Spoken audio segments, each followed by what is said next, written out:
যখনই জমিনে কোনো বান্দা নাফরমানি করে তখন ওই জমিনের ওই বান্দার পায়ের নিচের মাটিটা জমিনটা আল্লাহর কাছে আবেদন করে, আল্লাহ আল্লাহ আমার একটু সুযোগ দাও, আমি একটা শুধু গড়ি দেবো, আমার নিচের মাটিটা উপরে উঠামু, উপরের মাটি নিচে নামামু, শুধু ওই লোকটা যেরকম বিছনায় এপাশ ওপাশ করে আমি আমার জমিনটাকে একটু এপাশ ওপাশ করবো, আমার নিচের মাটি তুলবো, উপরের মাটি নিচে নামাবো, আল্লাহ এরে নিয়া আমি শুধু একটা উল্টানি দিতে চাই, তুমি আমার অনুমতি দাও। রব্বুল আলামিন তখন বলে ওই জমিনকে, না তুই এমন করিস না, ও যে আমার বান্দা, ওরে না আমি বানাইছি, আরে আমি বানাইছি। এই জমিন আমি কায়নাত আমার হুকুম দিয়ে বানাইছি, আর পরে আমি হাত দিয়ে বানাইছি, আমার হাতে বানাইছি, আর নাক আমি লাগাইছি, আর চোখ আমি লাগিয়েছি, আর কান আমি লাগিয়েছি, আর হাত আমি লাগাইছি। আরে আমি সেই মাওলা যে মাওলা কুন বললে ফায়াকুন, যে মাওলা ভ বললে হয়ে যায়। আরে বানাইতে এভাবে করি নাই, 9 মাস পরে আর মায়ের পেটে রাইখা আমি নিজের হাতে ড্রয়িং করছি, নিজের হাতে। একবার নাক লাগাইয়া 100 বার দেখছি, ঠিক মতো হয়েছিনি। একবার চোখ লাগাইয়া 20 বার দেখছি, ঠিক মতো হয়েছিনি। এইভাবে 9 মাস আমি তারে যত্ন করে সাজিয়ে, সুম্মা আনশানাহু খালকান আখার, আমি তারে এক মানুষ বানিয়ে এরপরে মায়ের পেট থেকে আমি বের করেছি। যাকে আমি এত যত্ন করে বানাইছি রে, তারে এত অল্পতে কেমনে মেরে ফেলি? না তুই একটু ক্ষান্ত হ, দেখি না ও তওবা করে কিনা, ও ফিরে আসে কিনা, দেখি না। পাকিস্তানের হযরত মাওলানা সৈয়দ আব্দুল মজিদ নদীম সাহেব রহমতুল্লাহ আলাইহি বলতেন যে এক ভেগে যাওয়া সন্তান মাকে ত্যাগ করে, বাবাকে ত্যাগ করে যেই সন্তান চলে গেছিল, 4 বছর পরে 10 বছর পরে 10 বছর পরে সেই সন্তান যদি মার কাছে ফিরে আসে আর চোখের পানি ছেড়ে দিয়া বলে, মা মাফ করে দাও, আমি ভুল করে ফেলছি, সৈয়দ আব্দুল মজিদ নদীম সাহেব বলতেন যে ওই মা ওই সন্তানকে মাফ করতে যতদূর দেরি করবে, 90 বছরের ভেগে যাওয়া বান্দা আল্লাহর নাফরমানি করার পরেও 90 বছর পরে যদি একত্রে একদিন এক রাত গভীরে আল্লাহর কাছে চোখের পানি একবার ছেড়ে দেয়, আল্লাহ তাআলা ওই মার আগে রব্বুল আলামিন তাকে মাফ করে দিবেন। এমন যিনি, তার নাম আল্লাহ। যুবক তুই তোকে চিনলি না, হায় হায়, তামসাটাকে জিন্দেগি মনে করলা। 1 প্লেট বিরিয়ানি দিবে, 1 প্লেট খিচুড়ি দিবে, 2টা জিলাপি দিবে, এর জন্য জিন্দেগিটা কি কামিয়াবি বানাইলা? এটা কি মনে করলা সফলতা? কিছুক্ষণ মোবাইল চালাইলা, কিছুক্ষণ মেয়ে দেখলা, ছবি দেখলা, নাটক দেখলা, নাচ দেখলা, আর কিছুক্ষণ ঘুমিয়ে রইলা, এটাকেই জিন্দেগি মনে করলা। আর আপনারা যারা ব্যবসায়ী কামাই রোজগারি করেন, আর আপনারা এই কিছুক্ষণের কামাই আর বউ বাচ্চার জন্য ভাত মাছ কিনা, এই কদ্দুরকে জিন্দেগি মনে করলেন। আহা, এই সামান্য কদ্দুর ফিকির, এটা তো পিঁপড়ার ফিকির, পিঁপড়া। আমাদের বাংলাদেশের একজন শ্রেষ্ঠতম আলেম দ্বীন, গবেষক আলেম ডক্টর আফম খালিদ হোসেন, অনেক বড় মাপের আলেম এবং জ্ঞানী গবেষক, উনি বলছেন এক পিঁপড়া সামান্যটুকু খাবার খায়, হ্যাঁ, কিন্তু এরপরও সে জমা করে রাখে। এক হাতি 250 কেজি খাবার প্রতিদিন খায়, একদিন 90 লিটার পানি প্রতিদিন খায়। উনি বলছেন কিন্তু কোনদিন হাতি সে পরবর্তী বেলার খাবার কান্দে কইরা তার কাছে নিয়ে আসে না, সে এরপরে প্রতিদিন মাওলার উপরে তাওয়াক্কুল করে থাকে। রব্বুল আলামিন 250 কেজি খাবার প্রতিদিন তার কাছে পৌঁছায় দেয়। হযরত বলেন এক সাগরের তিমি 1 লোকমায় যেই খাবার খায়, 1 লোকমা 200 শক্ত সামর্থ্য জোয়ান যুবক গোস্ত ভাত খাইয়া একবারে যা খাবে, এই সাগরের তিমি 1 লোকমায় তার চাইতে বেশি খাবার খায়। সাগরে কত লক্ষ তিমি, কি পরিমাণ খাবার মালিক সরবরাহ করতেছে। তাইলে তুমি কেন এত পেরেশান হয়ে গেলা? তুমি কেন পেরেশান হয়ে গেল? ছেলেটাকেও কামে লাগাই দিলা, মেয়েটাকেও কামে লাগাই দিলা, ফুতের বড়ও কামে লাগাই দিলা, নিজেও কামে লাগাই দিলা। কেউ কাউরে জিজ্ঞাসা করো না, কিরে বাবা তোমার নামাজ পড়ো না কেন? স্বামী স্ত্রীকে বলে না, স্ত্রী স্বামীকে বলে না, বাবা মা সন্তানকে বলে না, সন্তানাদি বাবা মার ফিকির করে না, কারো কোনো ফিকির আখিরাতের নাই। এতগুলো মানুষ মিললে এই বাত 1 লোকমা, ছি ছি ছি ছি। অথচ রব্বুল আলামিন যেটা বললেন যে আমি একমাত্র মুখাপেক্ষী, আমার কাছে সবকিছু মজুদ আছে। তুই বান্দা চাইলে তুই একজন না, লাউ আন্না আউয়ালাকুম ওয়া আখিরাকুম ওয়া ইনসাকুম ওয়া জিন্নাকুম ওয়া যুকুরাকুম ওয়া উনুসাকুম, আল্লাহ বলে তোদের প্রথম ব্যক্তি, শেষ ব্যক্তি, পৃথিবীর শুরু এবং শেষ সব লোক যদি একত্রিত হয়, পুরুষরাও, নারীরাও, ছোটরাও, বড়রাও, মানুষরাও, জিনরাও যদি একই মাঠে জমা হয়ে আমার কাছে যার যা লাগবে তা চায়, আল্লাহ বলেন লা আতাইতু কুল্লা ওয়াহিদিন মাসআলাতাহু, সবার চাওয়া আমি ওইখানে রেখেই পূরণ করে দেব। মা নাফিদাত মিন খাজাইনি শাইউন, আমার ভান্ডার থেকে এক ফোঁটাও কমবে না। এমন যিনি তিনি আল্লাহ। তাকে ছেড়ে কোথায় দৌড়াচ্ছেন? আল্লাহকে ছেড়ে কোথায় যাচ্ছেন? আল্লাহকে ছেড়ে কোথায় গেলেন? যুবক, আল্লাহকে ছেড়ে কোথায় গেলা? নামাজ না পড়ে নর্তকী দেখে লাভ কি হয়েছে পর্যন্ত বলো না একবার। ওই মাদেরকে বলো না, মা এই পর্যন্ত বেপর্দা হয়ে যত মহিলা পুরুষকে দেখাইলা, মা কে তোমারে কয় টাকা চাঁদা দিছে এই পর্যন্ত? 2টা পয়সা তোমারে কোনোদিন দিছি? চাইয়া না গেল যা, কথা বোঝেন নাই? তোমারে তো দেখে গেল, কিন্তু দ্বিতীয় পয়সা তো দিল না। কি পাইলা? পাইলাটা কি দুনিয়া? অবুঝ মানুষ বুঝতে চায় না, অবুঝ সন্তান বুঝতে চায় না। তার সমস্ত দুশ্মনী নামাজের লগে, তার সমস্ত দুশ্মনী আল্লাহর সাথে। সে তার একটা বন্ধু, সামান্য একটা বন্ধু, তার এই সামান্য পরিচয়, তারও মন রক্ষা করতে সে রাজি, কিন্তু সে তার মালিকের মন রক্ষা করতে রাজি না। হায় হায় হায় হায়। কিন্তু আমরা আমাদের ছেলেদের দিকে তাকিয়ে দেখেন, আমাদের সমাজটা এতগুলো বাবা চাচা থাকতে, এত মাদ্রাসা মসজিদ চতুর্দিকে, কিন্তু আমাদের ছেলেগুলো দেখেন, টোটালি 100টা ছেলের মধ্যে 99টা ছেলে হবে, আরো বেশি 100 হবে ছেলে নামাজ পড়ে না। আহারে বাবা, তো এইভাবে একটা হলো যে কোনো মসজিদ নাই, কোনো মাদ্রাসা নাই, কোনো আজান হয় না, কোনো আল্লাহ খুদার নাম নাই, কোনো মাহফিল হয় না, কোনো নসিহত নাই। এই কারণে সব নষ্ট হয়ে গেছে। মানে ক্ষেতটার মধ্যে কোনো চাষ নাই, কোনো নাঙ্গল নাই, কোনো কীটনাশক দিছে না, কোন রকম সার দিছে না, বেড়ায় কোনোদিন আইয়া কুদুর ফিরেও চাইছে না 3 মাসের মধ্যে। এই কারণে ধরে নিলাম এই ক্ষেতটা জঙ্গল দিয়া, আগাছা দিয়া বইরা গেছে। এটা তো একটা যুক্তি আছে, কথা বলেন না কেন? কিন্তু চতুর্দিকে মসজিদ, চতুর্দিকে মাদ্রাসা, চতুর্দিকে আল্লাহর কোরআনের ওয়াজ নসিহত, তাহলে এত কিছুর পরে আমাদের এই এত বিপুল পরিমাণ সন্তান মুসলমান পরিচয়ধারী। আরে আমরা তো হিন্দুকে নামাজ পড়তে বলি নাই, ইহুদিকে বলছি না, খ্রিস্টানকে বলতেছি না, নাস্তিককে বলতেছি না, মুরতাদকে বলছি না, মুসলমান পরিচয় দেয়। এই ছেলেটার ভোটার আইডি কার্ডে লেখা আছে ধর্ম ইসলাম, জন্ম নিবন্ধন সনদে লেখা আছে ধর্ম ইসলাম, পাসপোর্টের মধ্যে লেখা আছে ধর্ম ইসলাম। তাহলে এত জায়গায় ইসলাম লেখা, এই জানোয়ার নামাজ পড়ে না কেন? এই হাইওয়ান সিজদা দেয় না কেন? তার বাপ কোথায়? তার মা কোথায়? তার সমাজ কোথায়? তার এলাকার মুরব্বীরা কোথায়?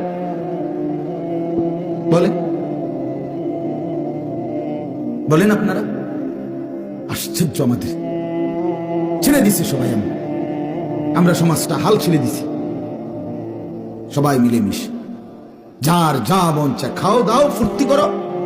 কারো কোনো মানে চোখের সামনে অস্থিরতা, চোখের সামনে মসজিদের সামনে মা 10টা ছেলে 20টা ছেলে আড্ডা দিতেছে, ওমা একটা মুরব্বীর মুখ দিয়া এটা শব্দ নাই, কারো কোনো মাথা ব্যথা। আর কদ্দুর 10 জন বুড়া মানুষ একত্র কদ্দুর এই কথাটা তো কইতে আরে কি আমরা এলাকার ফোলাফান্ডি যে এভাবে একটা ওয়াক্ত নামাজ পড়ে না, এর জন্য কি আমরা কিছু করতে পারি কিনা? এই কদ্দুর কথাও তো মুখ দিয়া কদ্দুর কইতে আরে। আমি কোনো আলাপ নাই, শুধু বন বিড়ি চা, টেলিভিশনে বেডিয়েটের নাচ চাওয়া, চা দোয়ানে বইবে গপ মারন ছাড়া, ফাঁকনা কথা ছাড়া আর কিছু সবাই সবাইয়ের মতো, ছেলেরা ছেলেদের মতো, মেয়েরা মেয়েদের মতো, মহিলারা মহিলাদের মতো, মুরব্বীরা মুরব্বীদের মতো। আরে বাবা, তাইলে আমাদের একজন বক্তা, 2 জন বক্তা, 10 জন। আমার শায়েখ আল্লামা মুফতি মুশতাকুর নবী কাসিমি হযরত সেদিন বলতেছে, মাওলানা আমরা বক্তা সারা দেশে মিল্লা কয়জন হইব কোন? নাহলে 100 জন। একটু পরিচিত মানুষের কাছে আসে যায় বেশি, এরকম নাহলে 100, নাহলে 200। সারা বাংলাদেশে একটা জরিপ একবার শুনছিলাম, কমপক্ষে বাংলাদেশে এক সিজনে শীত মৌসুমে মাহফিল 40 লক্ষ। তাহলে 18 কোটি মানুষ, এই 18 কোটি মানুষের জিন্দেগি বদলাবার জন্য এই 50 জন 100 জন হুজুর এরাই যথেষ্ট। যদি অথচ সেটাই যদি 500 ঘর, আরে 100 ঘরের অভিভাবক যদি নিজ দায়িত্বটা নিয়ে নেয়, তাহলে আর ইমাম সাহেবের এক ঘরেও যেতে হয় না। কিন্তু আমাদের কারো রাজি, কেউ রাজি। বউ হেবেডার আমরা কাছে আইসা কয় যদি রিটির দ্রুয়াজ করে দেন, পোল্যান্ডেরও দ্রুয়াজ করে দেন, মানে সব আমি ঠিক করে দিতাম। হেবেডার বইয়ে বইয়ে সিরিয়া খাইত, হেবেডা বইয়ে বইয়ে বহন খাইব। উনি শুধু দুনিয়া দুনিয়া করবে, আখিরাতকে সাজাবে। এই জন্য আমি এতগুলো কথার অর্থ আপনাদের অনুভূতি জাগাইতে চাই। গল্প আমিও বলতে জানি, কিচ্ছা কাহিনী একটা বললাম, সুর দিলাম, এতে না, মূল অনুভূতি দরকার। আমরা আজকে বিশ্বাস করেন আমাদের হালাত, আগামী সময়টা আমাদের বাঁচতে হলে বিশ্বাস করেন আমাদের সার্বিক নিরাপত্তা, আখিরাত তো আছেই, দুনিয়ায় আমাদের বেঁচে থাকার নিরাপত্তা আমরা যদি আল্লাহর সাথে সম্পর্ক না বাড়াই, আমরা যদি ঈমান আমল না বাড়াই, বিশ্বাস করেন আমাদের মুসলমানদের হিম্মত একদম দুর্বল হয়ে গেছে। আপনারা ভেবে দেখেন, 2 মাস টানা ইসরায়েলের ইহুদিরা ফিলিস্তিনের মুসলমানদের উপরে জুলুম করছে অকাতরে। প্রায় 20,000-এর কাছাকাছি মুসলমান এই পর্যন্ত রক্তে লাল শহীদ হয়ে গেছে। প্রায় 7 থেকে 8 হাজার মাসুম বাচ্চা শহীদ হয়ে গেছে। 7 লক্ষ শিশু সর্বহারা, ঘর হারা, বাবা মা হারা। মুসলমানের লাশ মাটিতে, নিজ মাটিতে দাফন করতে দিচ্ছেন। কুকুর পত্রিকার ছবি দেখাইছে ফিলিস্তিনে এইবারে কুকুর মুসলমানের লাশ দাফনের অভাবে পড়ে আছে রাস্তায়, এই কুকুর লাশ টানাটানি করতেছে। এখন এত জুলুম, এত নির্যাতনের পরেও আমরা 180 কোটি মুসলমান, 57টি মুসলিম রাষ্ট্র, আর ইসরায়েলের ইহুদি সর্বোচ্চ খবর পত্রিকায় এবং চ্যানেল সহ সব জায়গার রিপোর্ট হলো সর্বোচ্চ হলো 97 লাখ অথবা 92 লাখ, মানে 1 কোটির নিচে। ইসরায়েল এই ইহুদি 1 কোটির নিচে, আমরা হলাম 180 কোটি। তাদের এটা কোনো বৈধ রাষ্ট্র না, এটা কোনো রাষ্ট্র এখনো হয় নাই। আমাদের নিয়মতান্ত্রিক 57টা রাষ্ট্র আছে, কথা বুঝছেন কি না?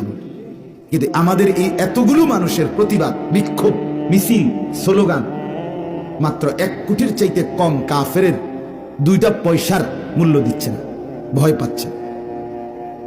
কেন ভাইয়া আমরা এইভাবে হেরে গেলাম? কেন আমাদের এত দুর্বলতা হয়ে গেল? কেন? যুবক তোমাদেরকে বলছি, বাস আল্লাহ চাহে তো যদি হায়াত পাও, আগামী 20 বছর পরে পৃথিবীর পরিস্থিতি কি হইতে পারে তুমি একটু ভেবে দেখো। মুসলমানদের তুমি আল্লাহ চাই তো বাঁচবা, আল্লাহ যদি বাঁচায় ওই চাচা মরে যাবে, মুরব্বী মরে যাবে হয়তো, কিন্তু তুমি তো বাঁচবা। তো এখনই না তুমি তোমার বাপের আমলে দেখতেছো হয়তো বাচ্চা রইছো, তো তোমার আমলে তোমার সন্তান যদি জান মাল ইজ্জত বেঁচে থাকার নিরাপত্তা না পায়, কথা বলেন না, তখন কেমন হবে? তখন কেমন হবে বলেন? ভেবে দেখেন, আমাদের অব্যাহত একটা সমাজের মধ্যে যদি 100 জন যুবকের মধ্যে 99 জনই যদি নামাজ না পড়ে, তা আমাদের আগামী পরিণতিটা কি? একটা সমাজের মধ্যে যদি 200 মহিলার মধ্যে 198 জনই যদি পর্দা না করে, আমাদের আগামী পরিণতিটা কি? একটি সমাজের মধ্যে 100 ঘরের মধ্যে যদি 100 ঘর 99 ঘরেই যদি প্রতিদিন রাত 12টা 1টা পর্যন্ত রঙিন টেলিভিশন, নাচ গান, হিন্দি সিরিয়াল, জিনা ব্যভিচার উলঙ্গতা চলে, তাহলে আমাদের আগামী 20 বছর পরের পরিণতিটা কোথায়? একটি সমাজের মধ্যে যদি 10 বছর থেকে নিয়ে 8 বছর, 10 বছর থেকে নিয়ে 30 বছর পর্যন্ত প্রত্যেকটা ছেলে মেয়ের হাতে যদি বড় মোবাইল থাকে, আর সারাক্ষণ যদি ছবি, নাচ গান, জিনা ব্যভিচার, উলঙ্গ দৃশ্য, নারীর দৃশ্য, এগুলোই দেখে যদি সময় পার করে, তো পৃথিবী গড়বে কে? সমাজ গড়বে কে? সংসার গড়বে কে? আগামী নিরাপত্তা দিবে কে? বলে বলো ভাইয়া। আমি এই জন্য নিজের অস্থিরতা থেকে এগুলো বলি। পেরেশানি, অনেক পেরেশান। আমাদেরকে তো আরো সামনে আগাইতে হবে, আমাদের জিন্দেগি তো আরো সামনে যাইতে হবে।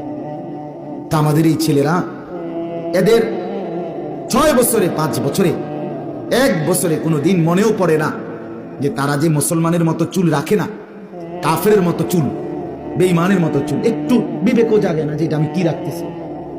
এক ওয়াক্ত নামাজ পড়ে না, তাদের কোনো পেরেশগিরে তোর মা কো, মানে মা বাপ বংশের কোনো পরিচয় নিয়ে তার কোনো লাজ লজ্জা কিচ্ছু নেই। মানুষে কি মনে করবো কি আমি মুসলমান, আমি নামাজ না পড়লে, আমি মনে করেন আমি একটা জিনিস মনে করেন আমি আজকের মাহফিলের বক্তা, এখন আমি আইসি এনে মাগরিবের আজান দিছি, তা আমি যদি বাইরে কই যে আমি কোথাও ঘুম যাবো, তা আমি শুয়ে রইলাম ধরেন আধা ঘন্টা শুয়ে রইলাম, আর এনে মাগরিবের নামাজ পড়ে যায়, এরপরে উঠতে আওয়াজ করলাম। আচ্ছা এই এখানকার একটা মানুষ যদি শুনে এই কথাটা যে এই হুজুরটা মাগরিবের নামাজ না পড়ে এনে আইসে ওয়াজ করতো, তাইলে একটা মানুষ তার আমার প্রতি এক জাররা কোনো ভক্তি সম্মান দেখাবে? বলবে এরম বাটফার বুঝি হুজুর। কথা বলেন না কেন? বলবে কি না বলেন? এরম বাটফার হুজুর হয় কেন? এটা কি বাটফারে না সিটারে না রে, এতে বেটা নামাজের টাইমে ঘুম যায়, এটা আইয়াও এসে ওয়াজ করতো, এরম অজাত হুজুর তার শুনছি না এরম। আপনি আমার ব্যাপারে যদি এতগুলো মন্তব্য আসে, তো তুমি যুবক যে মুসলমান পরিচয় দিয়া, তোমার বাপ মুসলমান, তোমার মা মুসলমান, তোমার বংশ মুসলমান, তুমি যে নামাজের ওয়াক্তে এক ওয়াক্ত নামাজ পড়ো না, তুমি বাটফারের মানুষে কিছু কয় না? কথা বলেন না? তুমি চিটার রে কিছু কেউ বলে না? তুমি অসৎকে? তোমার বিবেক কোথায়?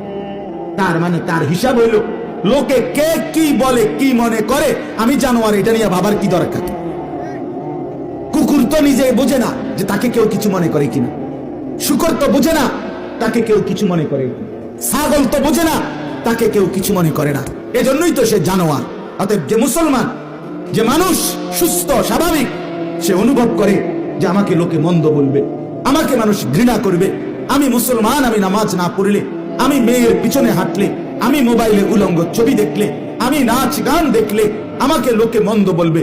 এর দুর্বিবেক যার মাথায় কাজ করে না, ব্রেনে কাজ করে না, আরে তুই মানুষ না বেটা, তুই মানুষ না বেটা, জন্তু জানোয়ার।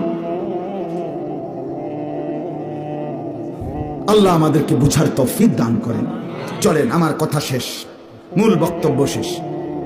এটাই আমার কথা ছিল, আমি আপনাদের কাছে এবার বলতে চাই, চলেন সবাই মিলে আমাদের আল্লাহর দিকে ফিরে আসি। সবাই চেষ্টা করি যার যার অঙ্গনে আমরা আল্লাহর দিকেই ফিরে আসি। আমাদের আল্লাহই আমাদের নিরাপত্তা, আমাদের ঈমান, আমাদের নামাজ, আমাদের সেজদা, আমাদের বন্দিগি, আমাদের পর্দা, আমাদের হালাল উপার্জন, খোদার কসম এর মধ্যেই আমাদের আগামী দিনের বেঁচে থাকার নিরাপদ। আমাদের জন্য আমেরিকা কোনো সমাধান দিবে না, আমাদের জন্য জাতিসংঘ কোনো সমাধান দিবে না, আমাদের জন্য ইউরোপ কোনো সমাধান দিবে না। এটা মনে রাখি, আমাদের সমাধান আমাদের আল্লাহর প্রতি ঈমান, আমাদের সমাধান আমাদের ইবাদত। ইবাদত সবাই বুঝবে, কোনো সন্দেহ নেই। এই ছেলেরাও আগামী দিনে মুসিবত দেখবে, কোনো সন্দেহ। মুসিবত খুব কাছাকাছি, পেরেশানি খুব কাছাকাছি। এত লম্পট, এত দুশ্চরিত্রতা, এত ভয়ঙ্কর অশ্লীলতা, বেহায়াপনা, এটা আল্লাহ সইবে না, এটা আল্লাহ সইবে না। বাস একটা সমাজে, একটা দেশে, একটা এলাকায় সর্বযুগে খারাপ মানুষ ছিল কিনা বলেন? কম বেশ 2 জন 3 জন ছিল, কিন্তু এইভাবে ব্যাপকভাবে মহামারীর মতো সমাজের সব ছেলে মেয়ে নারী পুরুষ বেপর্দা বেহায়াপনা এত বেশি পরিমাণ একসাথে আগে ছিল না। এই জন্য আমরা কোরআনুল কারীমের 5টি আয়াত পড়ছি। এই আয়াতগুলোতে আল্লাহ তাআলা বলছে, বান্দা, মাথার উপরে আসমান আমি দিয়েছি, পায়ের নিচে জমিন আমি দিয়েছি, এই গোটা পৃথিবীর সমস্ত বস্তু জোড়ায় জোড়ায় আমি বানিয়েছি। এই 3টা কুদরত আল্লাহ এখানে বলছে। আসসামাআ বানাইনাহা, 27 নম্বর পারা, কোরআনুল কারীমের 51 নম্বর সূরা আয-যারিয়াত, এই সূরার 47 নম্বর আয়াত। এই আয়াত থেকে শুরু 51 পর্যন্ত 5টা আয়াত। আল্লাহ কারো কথা চিন্তা করেন, আপনি শুনেন, ওই যে বাইরে চিল্লায় হাঙ্গামা করে, আমার এই নিয়ে কোনো টেনশন নেই। আমি কোনো সময় বাইরের কারো লেগে পেরেশানি করি না। আমার ফিকির থাকে যে ভিতরে আইছে তার প্রতি আমার আমানত, মানে যে আমার নজরের সামনে আছে, আমি মনে করি আমার এই সময়টা, আমার এই মানুষগুলোর জন্য আমানত। কাজে আপনাদের দিকে নজর রাখা, আপনাদেরকে বুঝাইবার চেষ্টা করা, এটা আমার দায়িত্ব। বাহিরে কে ঠ্যাঙ্গালগি দিয়া লাফায়, এরকম 2-4 ব্যক্তমিস থাকবেই। কথা বুঝুন, ইসরাফিলের ফু যেদিন দিব সেদিনও অসভ্য থাকবে। একেবারে যেদিন ইসরাফিল কি দিতেছে, ফু দিছে, সেই দিনও কি থাকবে তো আর কি। তাহলে একজন মানুষ এই সমাজের সবাইকে একসাথে একই দিনে চেঞ্জ করতে পারবে না। এটা লইয়াই চলতে, ভালো মন্দ, সৎ অসৎ, এই নিয়েই দুনিয়া। সব ভালো যেখানে, এটার নাম জান্নাত। সব মন্দ যেখানে, ওইটার নাম জাহান্নাম। আর উভয়টা যেখানে, এটার নাম দুনিয়া। সব সুখ যেখানে, এটার নাম জান্নাত। সব দুঃখ যেখানে, সেটার নাম জাহান্নাম। দুঃখ আর সুখ মিল্লা যেখানে, এটার নাম হলো দুনিয়া। সব আনন্দ যেখানে, এটার নাম জান্নাত। সব বেদনা যেখানে, ওইটার নাম জাহান্নাম। আনন্দ আর বেদনা মিলে যেখানে, এটার নাম দুনিয়া। খাট পালং সোফা ফার্নিচার এগুলো করে দিয়ে যায় না। 5 জন ভাই, আমরা 5 ভাইকে আব্বা মাদ্রাসায় পড়াইছে, আলেম বানাইছে। 2015 সালে আব্বা যখন ইন্তেকাল করছে, তখন আমগো ভাইদের জন্য বসত হিসাবে জমি আছিল আব্বার দেওয়া শুধু 8 শতক। আমরা ভাই বোনে 8 জন। আলহামদুলিল্লাহ, বাবা ইন্তেকালের পরে আজকে 8 বছরের মাথায় 15 থেকে 23 সাল, এখন এই 5 ভাইয়েরই আলাদা আলাদা জায়গাও কিনছে, ঘর দুয়ারও করছে।